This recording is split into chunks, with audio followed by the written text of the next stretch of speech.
It's a picture of someone peeking out at the heavens from Earth, and he's like peeking through the rings of the planet. Oh, yes, I know that picture. I'll actually get it. That's what the Egyptian, they call the Amduat, is.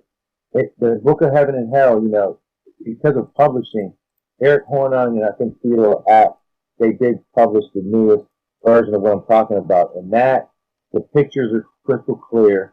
It's drawn perfectly. The tomb is intact.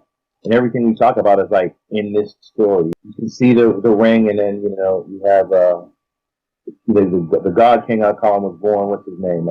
Not second. See now my old age is kicking in. He's Seker, which is he's a more obscure Egyptian deity. It's inside the ring, which becomes a cartoon stick. Some of them guys have shown it, but it's like that. This stuff here, guys, is really deep. Like, hey, man, the fire off the planet, the fire in the water.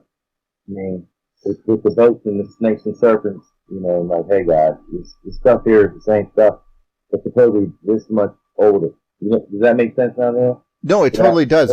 I actually see that as well. The motifs are harkening back, but also they're trying to incorporate their new version of the heavens with the information that they have. It's not unlike when they took Jesus and put it on the cross, put his head on the cross, the Saturn symbol. Like, it's like, no, he's now the Holy One. We are now transferring ownership of the God, so to speak.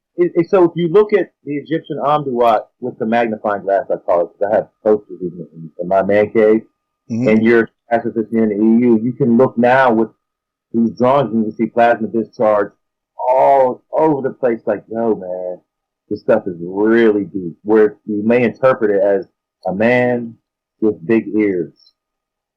Why does the Egyptian hieroglyphic for placenta look just like Jupiter? A circle with lines going down. Why is city or town a circle with an X in it? 10. Did it happen in their time? Did it just happen? Is it still happening? I say all the above, and we just gotta keep reading it out. Because this stuff is really supposed to be really old. And are we keeping this active record in our heads in calm time of this stuff in real time as if it happened through the generations, or is it still happening? As we talk about 530 and such AD and cometary strikes, yeah, is it that much more close to right now than we really think? I think. I think you're absolutely right on the world idea. Like, for example, the concept that the heavens dropped material and there were planets blasting each other. Well, that's a bit time ago. Okay, so no matter what, we generally agree that. But we saw the devastation of Comet Shoemaker-Levy 9. Now, most people didn't see it. Okay, they saw pictures. Okay, but they didn't understand what they were looking at. So, in context, it broke into about 9 to 14 pieces, I'm not exactly sure, but it slammed into Jupiter on the far side. Now, the important point here is we saw only a few angled oblique hits, but the important part is actually that we saw them, okay, and they were not facing us. They were on the other side of the friggin' planet. And we saw the explosions reflect off of the moons of Jupiter.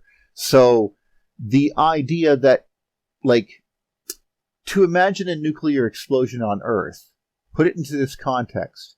Imagine an explosion on Earth so bright that if the moon was a new moon, you would see it light up. Now, with a reflection of the explosion. We have no words to describe the magnitude of an explosion of the size of the Earth, because that's how big these things were, if not bigger. So, I don't know what the heck people are thinking so calm for. Any single rock, a comet especially, a highly charged body, would absolutely devastate an area, like continent-wide. And we should be very careful about that. I mean, if it's minor, sure. Minor, however, is 20 to 30 megatons. Okay, so that's minor. Major would be the thing that ended the Roman Empire, caused Justinian's plague, and darkened the world for 9 years, and mangled Europe. So that would be a bigger one.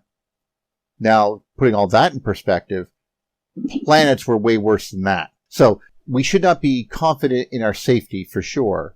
However, we should be fairly confident that unless another planetary body goes off whack, we should be probably okay for a while. But that doesn't mean we're always going to be that way. Plus, it doesn't mean that the sun couldn't shut off tomorrow. So, yeah, even like whenever the Sapphire Project was showing their work, and everybody was fascinated and seeing everything going on before the Langmuir tip broke. My brain, and everybody was like, "Whoa!" My brain was saying, "Whoa!" too, that it was connecting right to the Egyptian Amduat. Like, people aren't going to believe it. You freaking kidding me? You know, I was saying that way. You're kidding me. But most people I talk to aren't even to these levels. They've actually seen, Sapphire Project and can connect it right to the Egyptian art. Like, wow.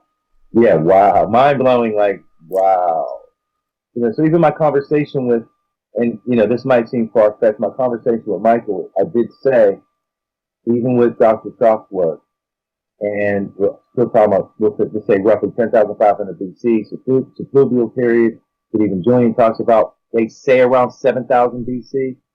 I said, is it possible, with ice core records, that we're closer to that subfluvial period of when the Sahara Desert was formed, the stories of Hathor, the stories of the Nile, etc., and all these events actually happen? Are we closer to that point of it actually happening? Because we can't be that far away because we're talking about it right now. And we can read tracing the steps. So we can't be that far away. So we're like, is it possible? Because, I've heard Richard talk about matching the Saturn myth to the ice core records. And right, there's a lot of things we should talk about, but my goodness gracious.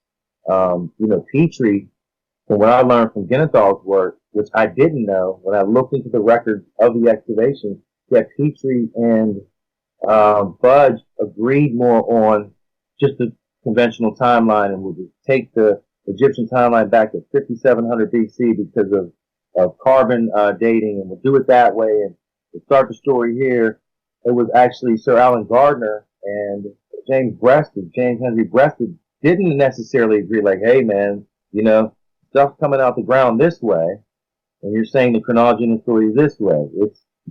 They're arguing this stuff in the 1800s, the time it's going on, arguing against how wide areas you excavate, is it going down, are you measuring properly, they're just recording it all, and there's arguments to go back to it. It's like, hey man. What's really important is that a lot of times, most people forget that, like, the stratification that we saw on rocks, all of that in the original geological text was all supposed to be evidence of the flood. And that's how it was all written. And somehow, over time, that changed. And then, of course, now we know that's not even how stuff is laid down. Sediment layers are laid down. So what we think we know is, just trying to tell people that, the planet had rings is, and not sound like a nut job is hard. Right. It's hard because there's a lot of evidence we had them. But, there was the term 7 seas existed long before we realized there were 7 oceans. Right. That's just something that we just tacked on. Sailing the 7 seas was something that was mentioned in Roman times. Well, they didn't apparently cross the entire world, so how did they know there were 7 oceans? Yeah, exactly. And then we get into language, seas in the sky. And Genesis 1 in itself, linguistically, you can really just go right through the language of the deep and the waters, and in literature form with everything we're talking about. The Egyptian Duat. And I don't like to offend people, but I'm like, man, this story is saying this. It's saying it a little different, but it's the same concept of the Duat and the Apsu and the Elysian fields even, and River Styx. It's all the same thing. It's like having music.